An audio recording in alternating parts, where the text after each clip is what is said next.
Perfiles es un podcast del Concejo de Medellín, creado para conocer de cerca a los concejales de la ciudad, qué hacen fuera de su curul y cómo llegaron a la vida política.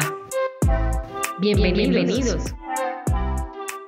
En este episodio, el concejal Sebastián López nos cuenta sobre su vida, su pasión por el fútbol, algunos temores de su juventud, cómo llegó a la política y los sueños en los que está trabajando.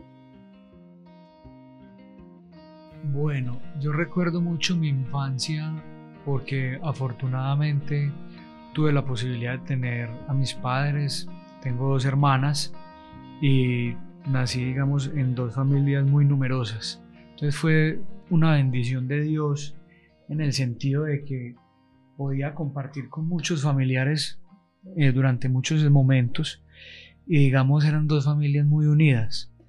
Y aunque mis padres pues se separaron cuando yo tenía 2 años, tuve la fortuna de que mi padre iba todas las noches a la casa y a compartir con nosotros, a comer, a revisarnos las tareas, entonces siempre estuvo presente. Entonces recuerdo una infancia muy en familia, digamos, eso me ha permitido que hoy yo tenga unos valores familiares también de defensa de la misma. Adicionalmente, yo crecí en un barrio muy conocido en Medellín, que también creo que fue una bendición, y es Carlos R. Restrepo.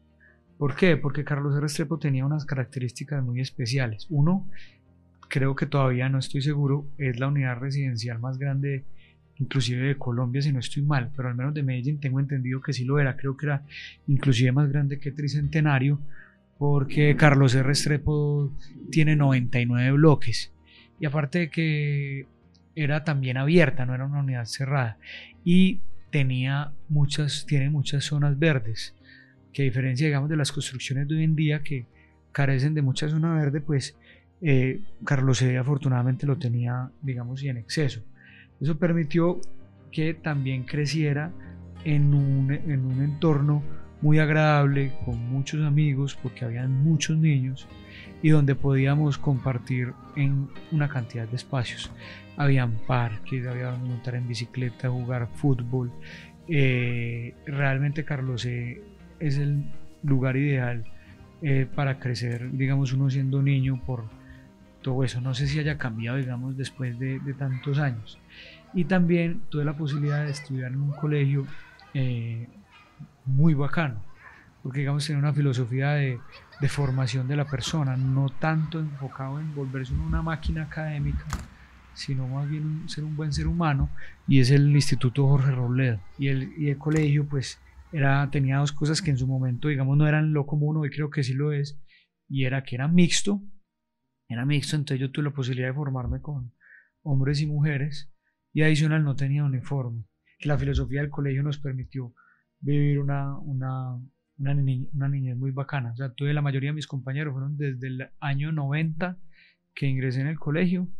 Yo nací en el 85 y hasta el 2002 que me gradué de bachiller allá. La mayoría de compañeros son de todos esos años. Incluso este año estoy cumpliendo 20 años de graduado del colegio, que no sé si reírme o llorar, que ya estoy como viejito ya, pero sí, recuerdo muy especialmente esos 3 temas: la familia, donde vivía, y mi colegio. En esa época empecé a jugar demasiado fútbol. Yo creo que fue el primer deporte del cual me enamoré, y estuve enamorado durante toda la etapa del colegio. Como todo buen niño que se respete, quise ser jugador de fútbol profesional. Yo creo que no recuerdo cuántas profesiones. Yo creo que cada vez que veía algo que me gustaba, ya decía que iba a hacer eso. Entonces, digamos que tuve demasiados sueños en esa época. En esa época lo que uno soñaba era qué quería hacer cuando grande, ¿no? Entonces, sí, yo creo que pasé por varias profesiones siendo niño. Pues recuerdo mucho la de futbolista, me duró bastantes años. Ahora ya no juego ni con tierra, pues le cuento. Ya digamos que en la medida que uno ya iba entrando a la adolescencia, digamos que uno en esa etapa de la vida lo que uno trata de hacer es experimentar, vivir, conocer, y por tener esas experiencias, digamos que el tema académico hay veces pasaba a un segundo plano, era un momento más como de vivir y disfrutar. Entonces recuerdo que llegaba, en el colegio pasábamos muy bueno, estudiábamos, pero la mitad de la clase también éramos indisciplinados, pero era indisciplinado de los que los profesores querían, no de los que le tenían fastidio a los profesores, sino que ponía también a gozar al profesor. Y también en la casa llegaba y también me mantenía jugando fútbol. Ya cuando me fui de Carlos C, me fui a otra unidad mucho más pequeña, por Manila, y allá, digamos, era un número más reducido de amigos, entonces ya digamos, no había tanto espacio verde y en ese momento pues era más vivir que pensar qué iba a pasar. Digamos, uno era muy inmediatista, ya no era uno como el niño soñador de chiquito que quiero ser astronauta, sino que la adolescencia es más un momento de vivir a plenitud. No me preocupaba tanto por el futuro. Ya digamos que más adelante, cuando ya ingresé a la universidad y estaba ya, digamos, saliendo de la adolescencia, yo estudié Derecho en la Universidad de Medellín. Ya sí empiezan a aparecer, digamos, los problemas de adulto, que es qué voy a hacer cuando termine, de qué voy a vivir. Empieza uno ya a pensar, hombre, qué ganas de conseguir algo de dinero para comprarse un carro, no sé, vienen todos los problemas que se le vienen al adulto, y eso genera incertidumbre, pues porque yo, digamos, afortunadamente a mí nunca me faltó nada, nunca me faltó un plato de comida, nunca me faltó donde dormir, absolutamente nada, pero tampoco me sobraba nada, lo tenía todo, pero no en exceso. Entonces, digamos, eso le genera a uno incertidumbre en ese sentido. Entonces era más pensando en qué iba a pasar, y ya en ese momento yo ya tenía definido que mi proyecto de vida era la política, y digamos los miedos que uno tenía en esa época de incertidumbre era si uno sí iba a tener la posibilidad de ser político o no, que si se le iban a dar a uno las posibilidades de aspirar al Consejo de Medellín o a la Asamblea de Antioquia. Empecé a ingresar en ese mundo y hay veces, digamos, esa incertidumbre se manifestaba en miedos, que de pronto me hizo retardar decisiones de vida política que pude haber tomado mucho antes. Bueno, es importante decir que desde que yo tengo uso de razón estoy inmerso en el medio político, porque tuve varios familiares que estuvieron dentro del ejercicio de la política. Entonces, digamos, donde yo, como era una familia tan unida, yo compartía mucho espacio con ellos y, digamos, los veía trabajar, veía el ambiente político siempre en la casa, era un tema que estaba en permanente, digamos, puesto sobre la mesa. Entonces, y yo me acuerdo que los apoyábamos mucho el día de elecciones.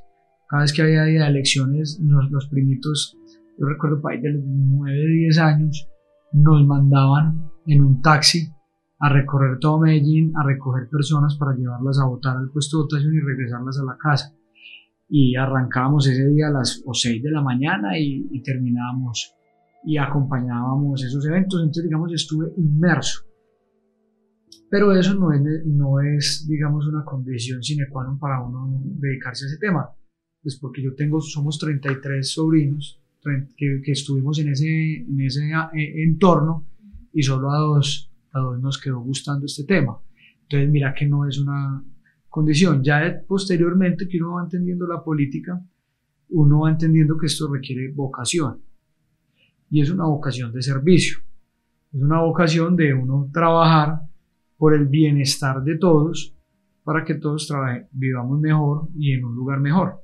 Entonces, cuando uno entiende que la política es el mejor invento de la humanidad, que es lo que nos permite vivir juntos, que es digamos, la política es la administración de la convivencia humana, que es el rector de la sociedad, pues uno entiende que todo lo que se haga en pro de eso va en beneficio de todos, y uno hace parte de todos. Entonces, cuando uno identifica que esa es su vocación y que a uno le apasiona la actividad, pues ahí entendí que yo quería hacer política.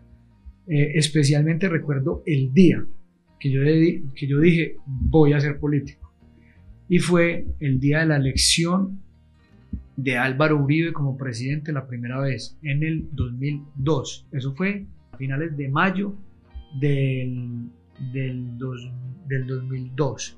Yo recuerdo que estábamos en la sede de campaña de Noemí Sanín, pues porque en esa época estaban apoyando los familiares a Noemí Sanín, y yo recuerdo que ese día Uribe barrió con las elecciones impresionante, ganó en primera vuelta. Entonces obviamente pues fuimos otra vez al día de elecciones a transportar lo que hacía siempre. Ya tenía 17 años y a esa sede no llamaba nadie. Ese día nadie que quiso pedir transporte por Noemí Sanín. Entonces todo el día, como que siempre uno todo el día recorriendo la ciudad llevando gente a votar, ese día nada, todo el día ahí en esa sede sin hacer nada. Y cogí un afiche de Noemí, lo volteé y empecé a hacer una vaina y puse López presidente 2030. Y jodí todo el día con eso, rayé afiches todo el día con eso. Y el problema es que eso no se quedó ahí, sino que trasladé a eso al colegio. Entonces empecé a firmar todo en los cuadernos, los pupitres, los rayaba, los trabajos, todo, a poner López presidente 2030. López presidente 2030. Y desde ahí decidí que yo iba a ser político.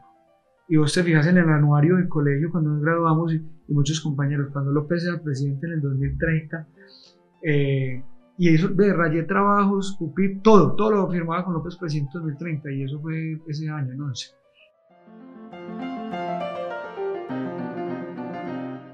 Ese día fue el día que yo decidí que me iba a dedicar a la política, que ese era mi proyecto de vida. Claro, está el sueño intacto de López presidente 2030, pero por eso les decía ahora que las incertidumbres de pensar, de demorarse tanto, me hizo tomar decisiones muy tarde. Hoy estoy cogido con el sueño, solo tengo 8 años para hacerlo realidad y digamos que hay que camellarle duro, pero sigue vigente completamente. Yo lo único que le pido mucho a mi Dios son 2 cosas en este ejercicio de la política, porque uno lamentablemente ve actitudes y acciones de muchos colegas en el ejercicio de la política que a mí no me gustan y no comparto.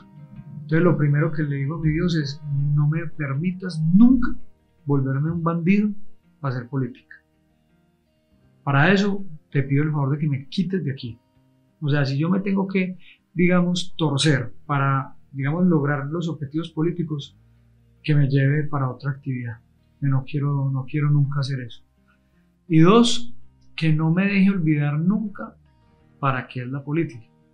O sea, que lamentablemente en el ejercicio de la política uno ve compañeros que ya solo la hacen porque se convierte en una empresa, porque se convierte en una máquina electoral, que simplemente son buscando puestos, sostener una cantidad de personas para que cada 4 años los elijan, y lamentablemente no los motiva el desarrollo y la calidad de vida de la ciudad, sino mantener una máquina electoral y mantener poder para que en algunos casos hagan cosas indebidas y en otras solo por mantenerlo. Entonces yo tampoco quiero eso. Le digo a mi Dios, o sea, no me dejes olvidar nunca que esto es para generar calidad de vida y desarrollo a través del poder político, que es la manera que la humanidad encontró para vivir juntos. Entonces, que nunca me deje olvidar que para eso estoy en esto. Entonces esas son las 2 cosas que yo le pido mucho a él en este ejercicio de la política, que si cualquiera de los 2 se me va a perder, que me lleve a otro lado, ponga en otra actividad. Podcast Consejo de Medellín.